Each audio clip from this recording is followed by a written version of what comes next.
So the first year I've actually tried making the the slideshow in the presenter room and getting the slides on the screen and testing that out, and it worked fine 15 minutes ago. So what can I tell you? Anyway, this is the the Twitter talk. So I'm Chris Sumner. I'm sort of representing a small charity called the Online Privacy Foundation, where we've been doing some work to raise awareness or point out issues that I think are of interest and concern to this sort of audience in particular.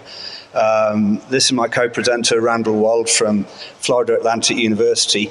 He came to the Q&A session last year after our Facebook talk and said, hey, did you guys think about machine learning? We said, well, we don't know the first thing about machine learning. He said, well, I'd sort of help you out. So it's really neat that he's been able to join us this year. So with this talk, we're really looking at the question of, well, can you or can't you predict personality traits through Twitter and, indeed other social media? We approached it with a sort of healthy degree of skepticism, because this image here is of phrenology, which is used to be pretty popular not so many years ago, and it had a whole host of problems essentially. So we decided, as we say in the UK, to have a bloody good look and see what you could actually determine. So let me just explain sort of the talk outline, and you can see if this is the right, the right talk for you.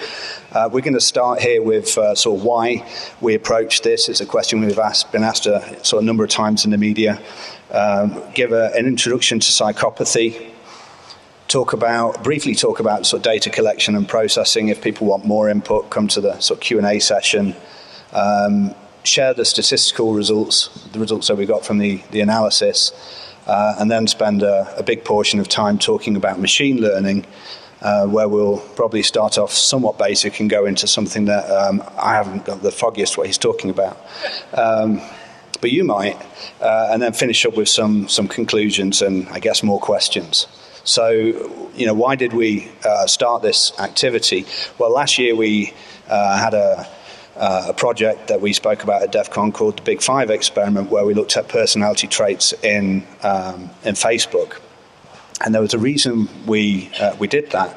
It's because we're seeing sort of figures and statistics like this. This figure here comes from this year's JobVite survey, where it's looking at recruiting essentially, and what it's saying is that 48% of hiring managers are always using online searches. So we were a bit concerned about whether they were doing that with any real sort of weight behind it. Could science, if you like, support their decisions? Last year's figure was 45%, so it's a slight rise. So they're making judgments about people, and we weren't sure whether those judgments were actually going to be accurate or full of problems. So that's what drove some of our research, and also at the time, and I think it's probably useful to be kind of open and give that context. At the time, I just had a child, and anybody who's had a child will probably know. Actually, my wife had the child, but I had some involvement. I think. Anyway, I was involved in. Anyway, let's move on. But sleepless nights, and I was wondering, sleepless nights actually really affected me pretty badly, and I recognised that I was sort of maybe acting differently on social media than I would have been normally, and I was wondering whether that sort of stuff could get picked up by people and used perhaps against me as going, this guy's a fruitcake, we don't want to hire him. Then last year, after our Facebook talk, we saw this study come out called Hungry Like the Wolf by Professor Jeff Hancock at Cornell. Hungry Like the Wolf is a play on two things. One of it, it's the wolf is a predator, a psychopath is a predator. But I also emailed him and said, hey, has that got anything to do with Duran? And, expecting him to say, go away, you idiot. And he was like, no, actually, me and the sort of co-author really liked that. But he studied a word pattern analysis of psychopathy in criminals. But that attracted this headline, which is the same sort of headline as the talk: Can Twitter expose psychopath killers' traits? And that's the question we're trying to at least examine critically, and have you guys maybe examine along with us. What his paper actually said was that these findings on speech begin to open the window into the mind of the psychopath. Note that he didn't say, oh, it detects psychopaths. It's giving some idea that something's going on and might help our understanding of how their minds operate. Bruce Schneier was concerned that there would be a high degree of false positives, and quite rightly. Earlier in the year, we saw this post in the Telegraph. Can't confirm whether it's sort of true or not, but it looks like there might be something there. FBI using Twitter to predict crime, but that doesn't necessarily mean they were using personality to draw the link of crime prediction. However, there is a paper that came out this year called Automatic Crime Prediction using events extracted from Twitter posts.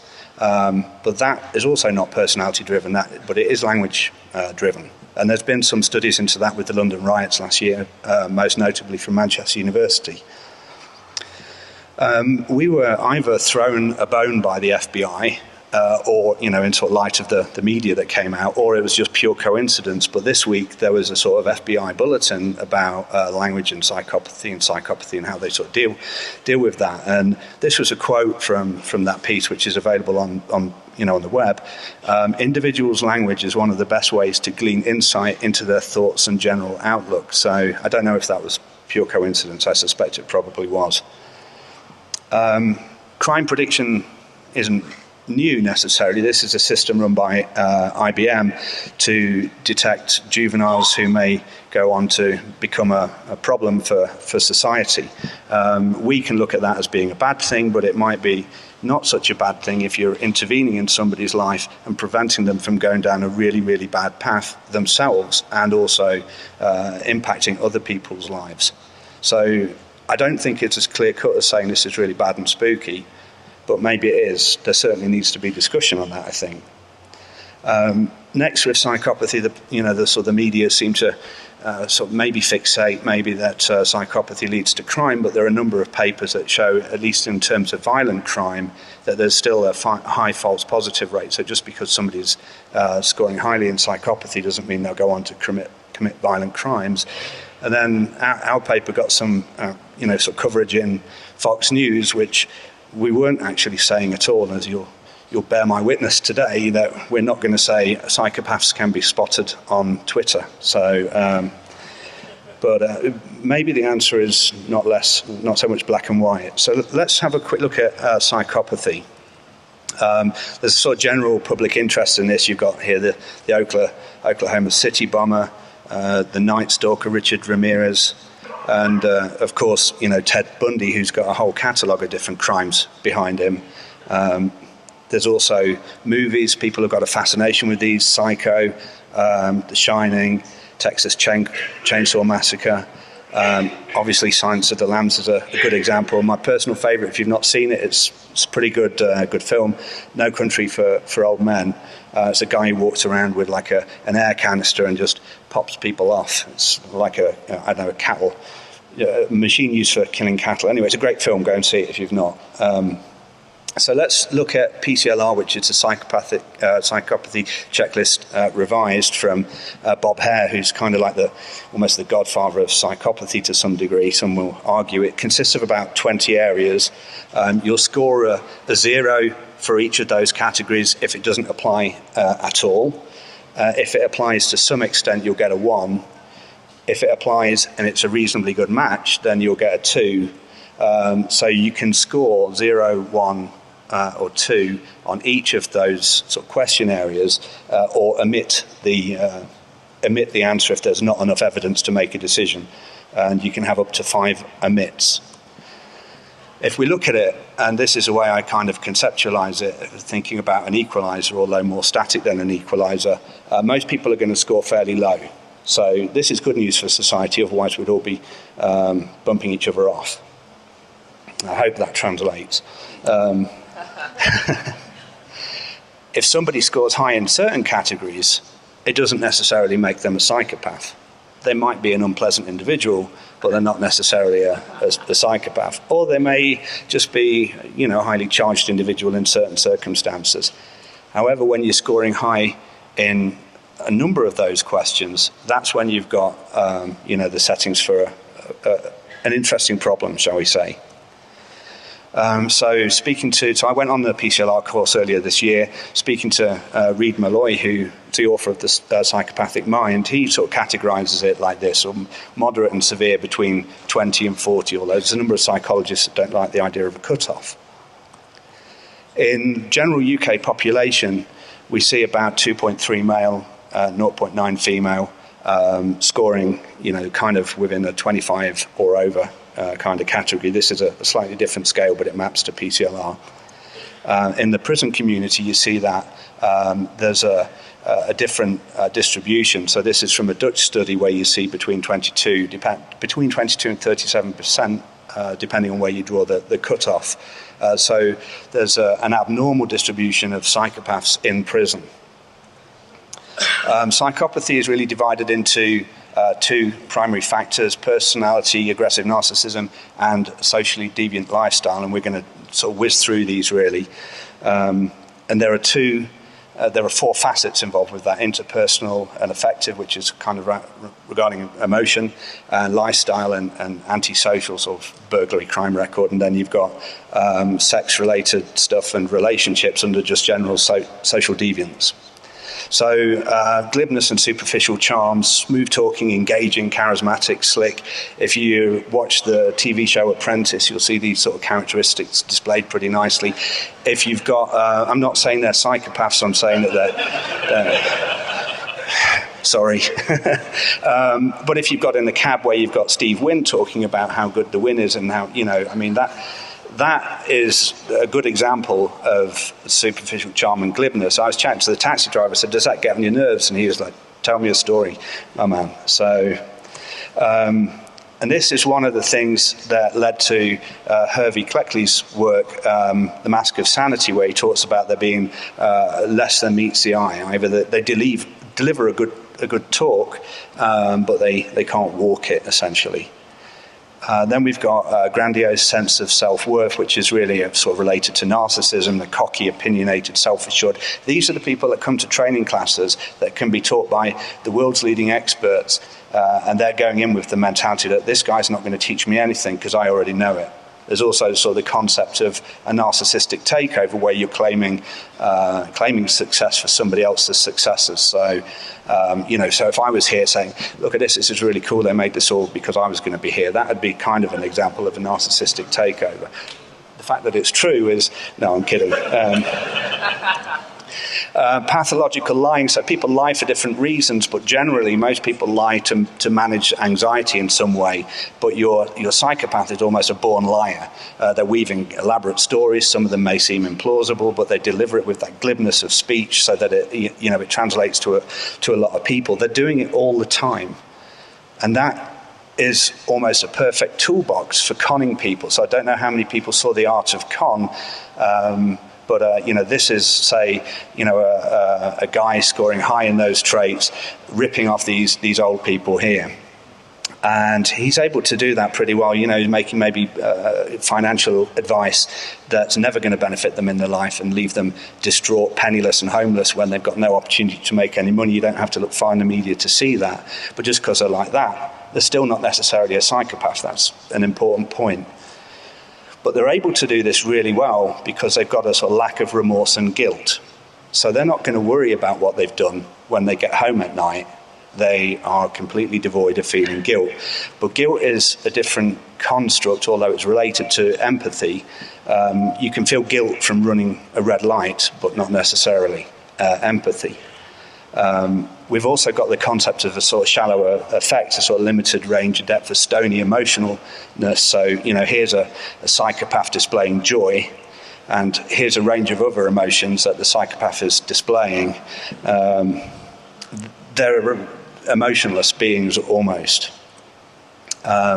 This you could also look at as being, this is a quote from Ted Bundy, it says, I'm the most cold-blooded son of a bitch that you'll ever meet. You could also load that onto sort of the narcissistic factor as well. but it really shows that the guy is cold-blooded. And then in terms of empathy, they've got a general lack of consideration or concern for the impact of whatever it is they're doing. And a non-psychopath may look at the dog and think the dog's going to be better off, with a new home or what have you. But a psychopath isn't going to be thinking like that. The empathy of the situation isn't even going to occur to them. And if you want to read a good description of that, there's a great book by Simon Baron-Cohen, and that name may be familiar because his brother Sacha Baron-Cohen or Barat or Ali G or whoever, turns out they're both pretty smart, and this guy's got some really good this book is excellent if you want to understand more about sort of the general differences between guilt and empathy. Then you move into this sort of failure to accept responsibility. So here, a guy is sort of describing what he does in a very detached manner, almost like he had no choice. I was pissed off. He stepped into my space. I did what I had to do. I had a similar experience buying a soda this morning when I was asked, do I want a banana or part of me wanted to say, if I wanted to buy a banana, I'd have bought a banana as well. A psychopath would have maybe taken that a step further and smashed the lady's head onto the desk, possibly. I was able to stop myself doing that, fortunately. So failure to accept responsibility, this is also seen in sort of corporate America and that sort of context, where this is a quote that's related to the recent LIBOR scandal in the UK, where they've been fixing interest rates. It was described by one of the senior managers that's no longer a senior manager as an unfortunate series of events, and that will be a complete failure to accept responsibility for their own actions, and you'll see that in a corporate context a lot as well. And if you want to see just how ugly that can get in a corporate context, then I really recommend reading the book Snakes in Suits by Babiak and Hare, who are sort of the leaders, if you like, in talking about psychopathy. A need for stimulation, we can look at a skydiver here, although evidence suggests that skydivers, the risk doesn't necessarily translate into other stuff they're doing, so they can make reasonably good financial judgments, for example. This is more like Vegas-style need for stimulation, but it's not the odd spliff. It's doing this all the time. And having a real fascination for this sort of stimulation. Another way of considering this, if you look at a number of shooting kind of related murders and crimes, it's not uncommon to see them describe it as being, well, I was a little bit bored, I wanted to mix things up and just see what would happen. And you can Google for that and you'll find some interviews like that. There's a parasitic lifestyle, so they're leeching off people and they're going to move from person to person to meet their basic needs of food and shelter, essentially, and money, which they'll burn on the sensation-seeking stuff. That's why they're sort of kind of manipulative people. And you'll also see that in work as well. They'll quite happily let others carry them along. But then they'll then use that grandiose sense of self-worth to have a narcissistic takeover and claim success for a project that they've pretty much done nothing on. So kind of you can watch out for that. The astronaut here is a metaphor, really. When questioned in prison settings, the psychopath will often not have a realistic idea of what he's able to do. Maybe he wants to be a CEO or something, where he's probably more likely to be delivering pizzas, but not for long, because he's probably not going to hold his job down for too long before he gets angry and wastes somebody. This is from Gary Gilmore, a guy who has been executed since, and one of his quotes was, I wasn't thinking, I wasn't planning, I was just doing. It was very impulsive. Irresponsibility, sort of repeatedly stoned at work, not honouring debts, fired, driving under the influence, but doing this all the time, a consistent pattern in your life. Hot-headed, hot-tempered. There's a caveat on Rage Boy. It turns out, maybe more of a media thing picking up on him, but it's, it's still a reasonably nice image.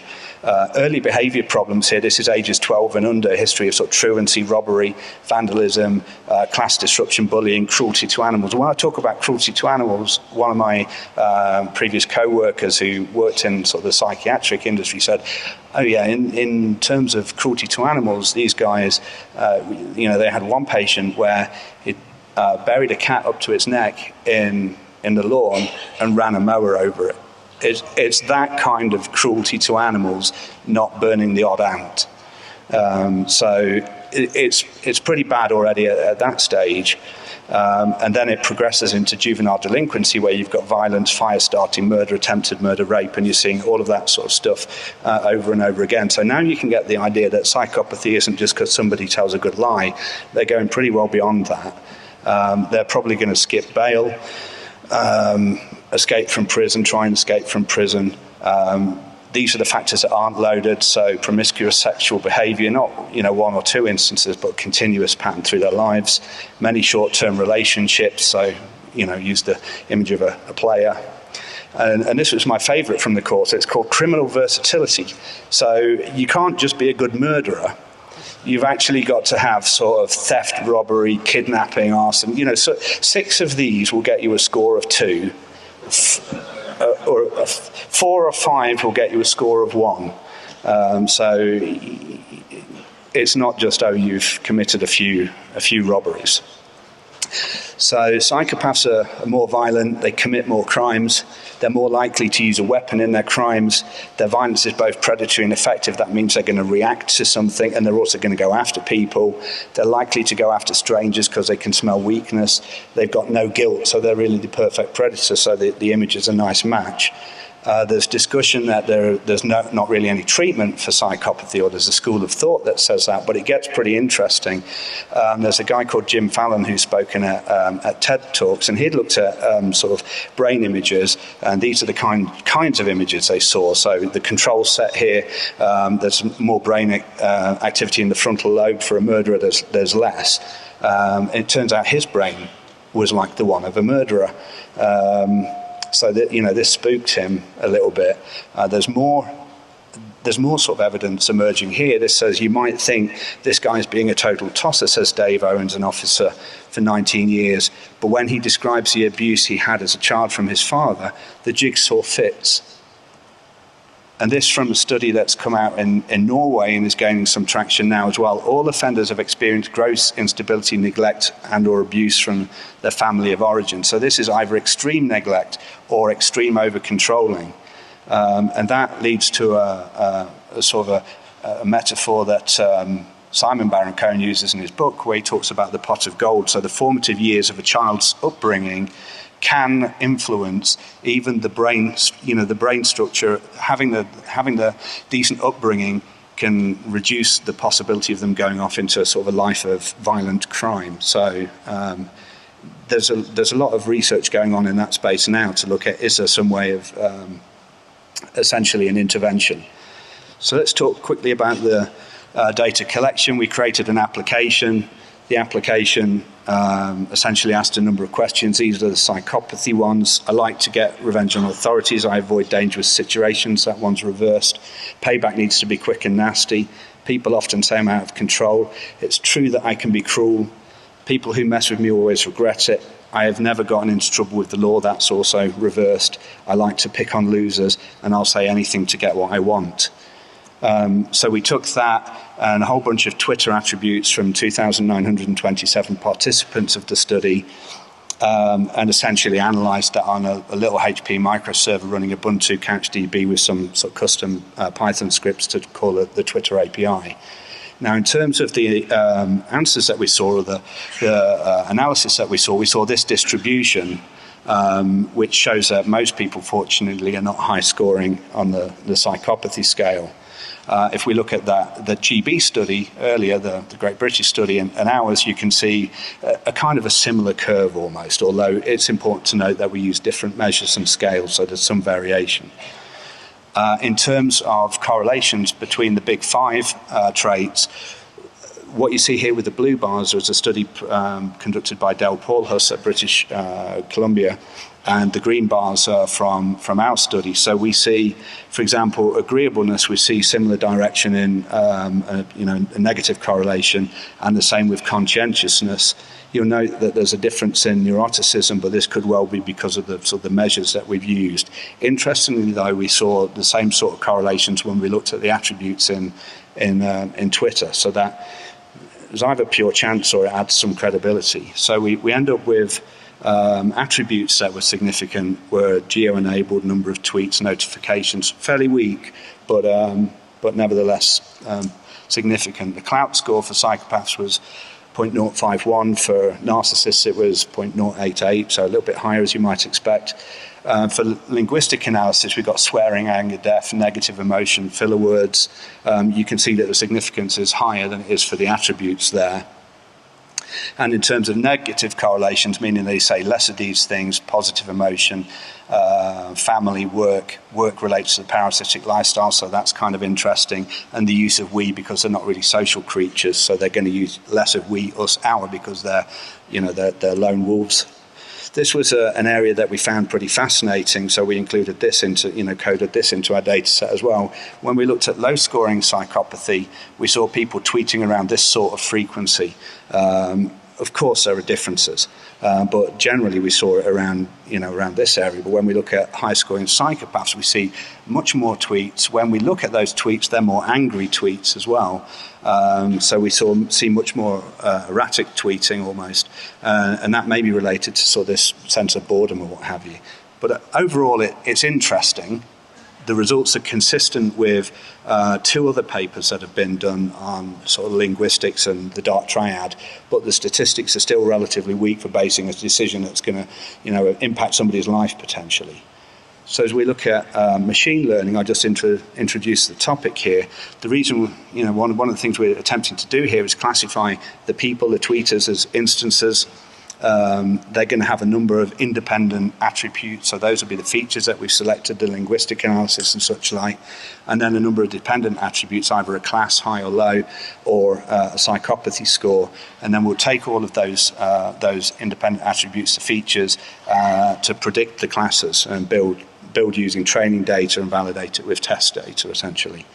And the reason we're doing that is there's too much data to understand quickly, and it's too difficult or it's too challenging really to do with statistical analysis. It's not impossible, but too difficult, and stakeholders will typically want results sooner. How you approach this is going to depend on the question you're really trying to answer, and that will really influence the sort of results you're going to get. But for our study, we really focus on spotting the top N on psychopathic scorers, either the top 10% or the top 1.4, as we'll discuss. So we have the concept of true and false positives, which I think Randall is going to talk to you guys about, and talk a little bit more about the results we've seen through machine learning. Okay, so to repeat, I'm Randall Wald, and as Chris was discussing, we have true, in this case, positive is referred to the psychopathy class. Now, obviously, psychopathy is not positive. But for convenience, we refer to the minority class, which is as the positive class, and as discussed, psychopaths are the minority, fortunately. So true positives are when a model predicts the minority class correctly. False positives is when you say someone is a psychopath, but you're wrong, they're actually perfectly healthy. True negatives and false negatives, analogously, true negatives are correctly saying someone is normal. False negative is when you take someone you say they're normal, but they're actually a psychopath. So, problem with trying to evaluate models that have this use these models, false positives, false negatives, is that you don't have the same number of individuals who are positive and negative. For example, this is an example, a skew distribution where the majority of individuals are normal, the minority are in the extreme end of the psychopathy scale. They're much higher in this measure than everyone else. Now, if you try to simply classify what's the most accurate model I can find, or I want to minimize the average error of my model, you'll get everyone in this sort of big blue box here correctly. You'll say, I guess most people are normal, so I'm going to just predict normal. Or I'm going to say, I want to guess an average value close to the population mean. And that will give you a lower average error or a higher overall accuracy, but you're going to miss all of these individuals here. You're going to miss the individuals who are at the extreme end, who are in the positive minority class. And unfortunately, those are the ones you care about most. Your goal here is to figure out who are the psychopaths who are in the minority class. So you can't just evaluate models looking at your average error or looking at the overall accuracy. So you need to use some performance metrics that are based on more refined views of these things. For example, true positive rate, which is true positives over all positives. True negative rate, which is true negatives over all negatives. false positive rate, etc. And then arithmetic mean and geometric mean are ways of trying to find models that balance your true positive rate and your true negative rate, because you don't want to have extremes for either of those. That's just not going to give you a usable model. And one way to find models that try to balance these well is what's called using the ROC curve. This is a graph as you change the decision threshold. You change how likely you are to classify a person as positive. And if you move this along, you're going to affect both your true positive rate and your false positive rate. And this graph shows you how this values change over the full scale of the threshold. And you see the dotted line going up the middle there, that is, if you had a random model, you'd expect that as you increase the threshold, you increase both true and false positives. A good model should do better than that. It should go to the upper left of that curve. It should be giving you higher values. And one way to try to evaluate the quality of a model is, instead of looking at any one point on this curve, using what's called the area under the curve, AUC, which is just integral of the area under the curve, and the higher the value, the better. One would be ideal, but you take what you can get. So I'm going to let Chris talk briefly about CLAP.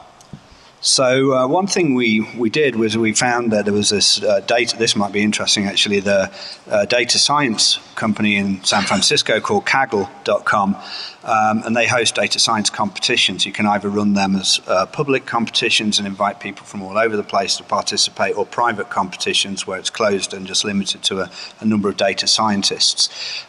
They work with you to shape and create your data set.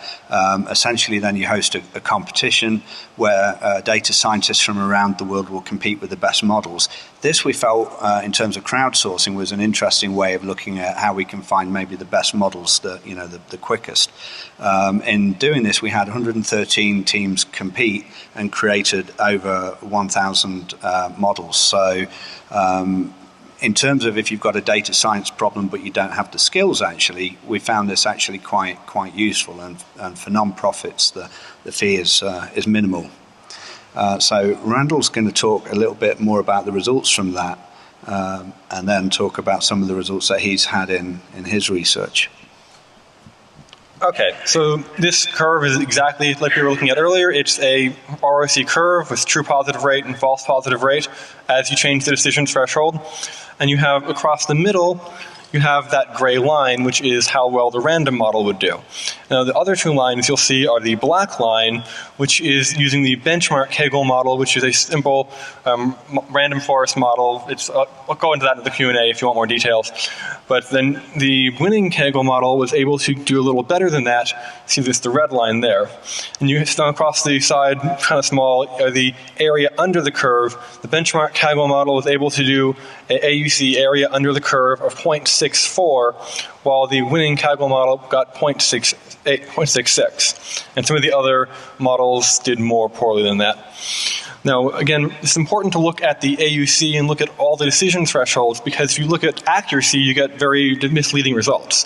For example, these are the same results, the same models, looking at it in terms of accuracy. And it's a dotted line at 90%, which is the accuracy of the random model. Because in this case, we're considering we're trying to classify the top 10% psychopathic individuals versus 90% normal.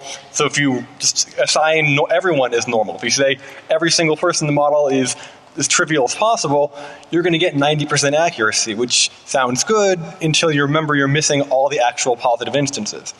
So you can see that the Kaggle winner and the Kaggle random forest benchmark are very close to 90% in terms of accuracy, but they don't necessarily do what you want. They don't necessarily capture the actual positive instances.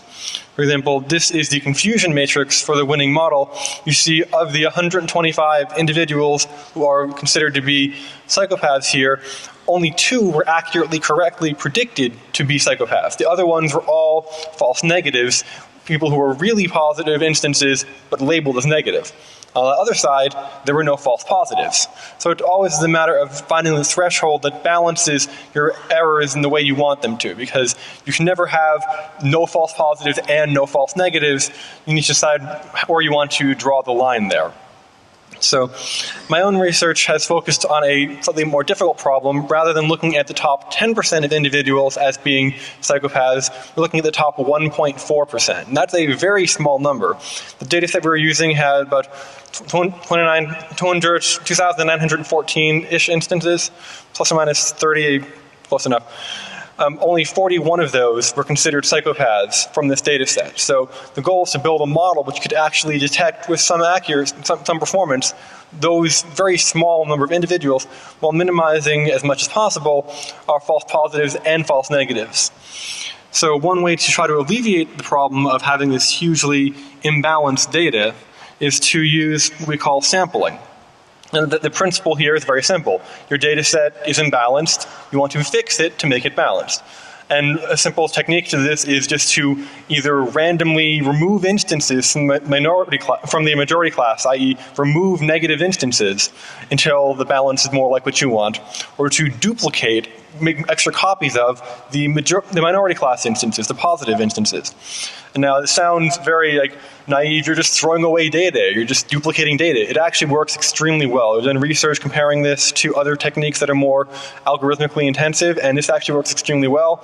And one other benefit of undersampling specifically, which is what was done in my research, or with Chris here, is that it also reduces the data set size. So you can get your results faster because you're not working on 2,900 instances all the time, you're working on a smaller number because you've thrown away some of that data. Now, obviously, if you throw away data like that, you're going to have a weaker model. It's not going to be as accurate. One way you can try to fix that is what's called ensembles. 2 heads are better than 1.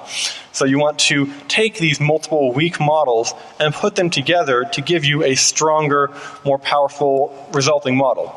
So one trick here is that if all the weak models are just the same, adding them together does nothing. You need to have these diversity among the models so that even if one only captures part of the data, one only captures certain ways of identifying psychopaths, you put all these models together and you're able to get an ensemble model that will actually give you accurate results.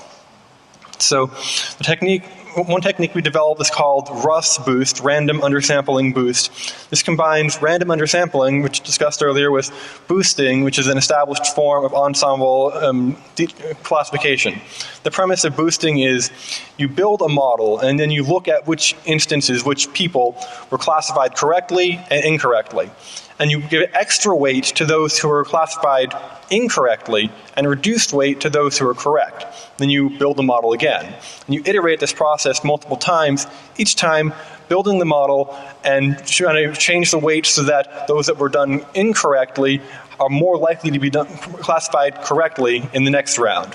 Then once you have all of these models, you put them together into your ensemble, weighted by the accuracy of each model, to try to take different views of the data. So each of these individual models will classify certain instances based on how accurate they are, but collectively, they'll give you good performance over all of the instances.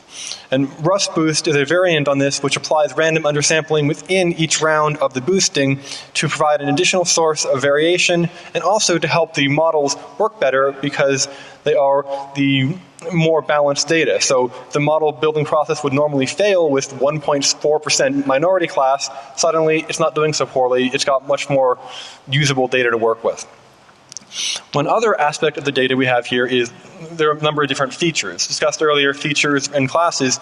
In this data set, we had nearly 100 features between the profile information like number of tweets, frequency of tweets, number of friends, and then the text information like obscenities, anger, all those text attributes.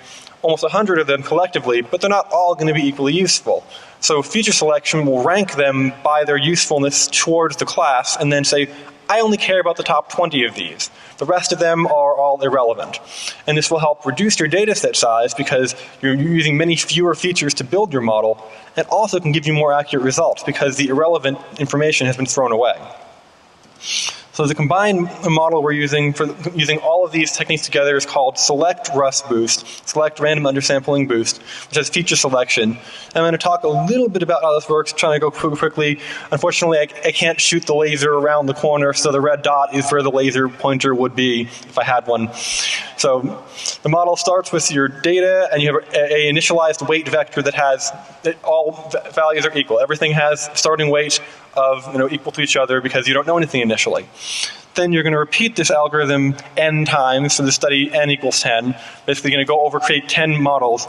Each time you first use random undersampling to sample your data to figure out, to reduce it down, make it more balanced, and using the weights as well for that. Then you perform your feature selection on your sampled data to figure out which features are most useful from that data toward identifying psychopaths. Then you actually build the model, and you're actually going to do two things. You see two lines coming off of this. You're going to save a copy of this model for the final ensemble, but you're also going to evaluate it to say how good this model is based on what you have. And you store that weight parameter on the side as well, and you use that in the model to figure out what your new weight vector should be, to update which instances were correct, which instances were incorrect. So that when you repeat the entire process, starting back at the sampling, you're going to focus more on the instances that were classified incorrectly. Then finally, once you've done this as many times as you want, you combine all of your models into the final model based on the weights to give you the classification values for your instances. So the results of using both Rust Boost and Select Rust Boost on the data are as follows. With 6 of the 7 underlying modeling techniques we're using, we found that Rust Boost was better than using no boosting. However, with the Select Rust Boost, we found that it was always an improvement. We always got better AUC values, better true positive and true negative rates than when we had no boosting here. So this shows the importance of these ensemble techniques. When you have such complicated data, such imbalanced data, you need individual models are going to be weak and not as powerful as you would like. You need to use ensemble approaches to combine them and create more accurate models. So we also performed ANOVA analysis and Tukey analysis to verify that our using boosting, using these ensembles is statistically significantly better with alpha of 5% than not using ensembles. So this is validated statistically. And the best results we had using the best choices of modeling technique, feature selection, number of features, etc. We got a true positive rate of 0.707, a true negative rate of 0.719, an AUC, area under that ROC curve, of 0.746. And to put that into confusion matrix terms, you can see we have, of the 41 individuals who are classified as positive, really 29% we got correctly. Now 29 individuals, I should say, are correct. 12 individuals weren't correct, unfortunately. Those were our false negatives. And we had 808 false positives, i.e. people who were not actually psychopaths, but who nonetheless the model said was psychopaths. And this underscores the problem that you're never going to eliminate both false positives and false negatives. You need to make sure that when you use the model, you deal with that fact. And I think Chris had some additional comments to make about that and some concluding remarks. Thanks very much, Randall. Much appreciated. I mean, this is one of the points that we've seen. There's been a number of news articles over the last couple of years about Facebook can be predicted within 10%, but that really falls into the whole accuracy issue, which Randall described earlier. So, okay, so you're identifying 29 out of 41, but you've also pulled in 808. What possible use is that? So, first of all, we see 808 as a sort of high number of false positives, but if you combine that with closed source data, such as the criminal records or background to genetic history or what have you, you're probably going to be able to lower that margin quite considerably. There's research from a gentleman called Mitya Bak, who's looked at combining multiple measures of personality and has, in all cases, increased the correlation coefficient significantly, so improving the accuracy of personality prediction. So if you had access, let's say your FBI or what have you, I'm imagining, then you'd probably be able to weed down that 800 and something false positives even further. So, I mean, how could that be of use? Well, if, for example, you're in the FBI and you've got somebody I don't know, in custody, having an idea about whether they may be psychopathic or not might influence the decision to use somebody who's been through a certain interview technique or something like that. It's a possibility. I don't know. I was kind of reading a little bit about this on the FBI site. And you can read more about that as well. If you just Google sort of FBI and psychopathy, you'll probably find this, or I can give you the link in the Q&A. But I think it's probably more useful really for observing changing levels of antisocial personality traits, if they are changing or not. And depending on your viewpoint, that's either going to be a good or a bad thing. And I'm not going to put a position forward that says I think it's good or bad. I'm really just saying I think it's interesting and requires more research and a lot more discussion. If you want to read about that antisocial changes in society, then this is a really great book to have a look at as well, Unmasking the Psychopath, which talks about sort of social crises psychopathy. And there's a section in there where a gentleman in 1830-something was talking about the impact of industrialization causing a moral insanity, brackets psychopathy.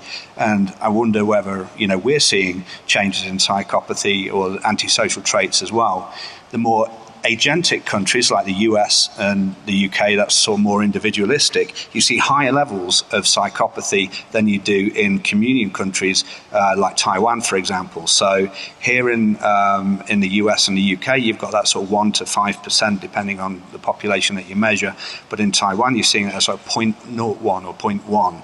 So you're seeing a lot less in communion countries, but we don't really know why. So from a research perspective, I think it's a fascinating area of research if you can just put the more sensational headlines aside and look at that.